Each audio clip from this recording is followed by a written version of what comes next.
ఇవి కెమికల్ లేకుండా ఆడించుకున్న నువ్వులు. అంటే కెమికల్ కలపలేదు. తెల్లగా రావాలంటే ఏం చేస్తారంటే బ్లీచింగ్ పౌడర్‌లో కారం కలిపి ఆడిస్తారంట. అది నాగుల చవితికి జనరల్‌గా ఇది అటువంటి నువ్వులు మార్కెట్‌లో డిమాండ్ ఉంటుందండి. ఈ నువ్వులు మాత్రం మేమేం చేసామంటే నువ్వుల నూనె కోసం అని చెప్పి సగం ఒకటి పగిలి, ఒకటి పగలది సుమారుగా 2 అంటే 4 3 పగిలి, ఒకటి పగలకుండా ఉన్నది కదా! ఆ విధంగా ఈ నువ్వులు కడగడం జరిగింది. ఈ కడిగే పద్ధతిలో ఎటువంటి కెమికల్ కలపలేదు. బయట మిషన్‌లో చాలామంది ఒక కెమికల్ కలుపుతారంట. అంటే బ్లీచింగ్ పౌడరు, కారం కాకుండా సెపరేట్‌గా కెమికల్ కలుపుతారంట. ఆ కెమికల్ వాడగానే ఈ ఈ పొట్టు ఆటోమేటిక్‌గా ఊడిపోద్దని చెప్తున్నాడు.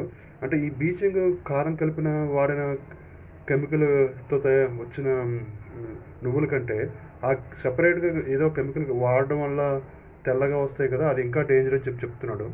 సో, ఈ విధంగా మేము నువ్వుల గురించి కొంత విషయం నువ్వులు ఆడేవాడి నుంచి తెలుసుకున్నాం. మీరు కూడా అవకాశం ఉంటే నల్ల నువ్వుల్ని ఇలాగా నువ్వులు కడిగే మిషన్ వాళ్ళ దగ్గరికెళ్ళి ఎటువంటి కెమికల్ లేకుండా ఈ ఈ విధంగా పూర్తిగా తెల్లగా కాకుండా ఒక ఒక పలుకు పగిలి, ఒక పలుకు పగలనట్టు కడుక్కుంటే ఇవి వంటలుగా చేసుకోవచ్చు, లేకుంటే వంటకు వాడుకోవచ్చు, లేకపోతే నూనెకని వాడుకోవచ్చు.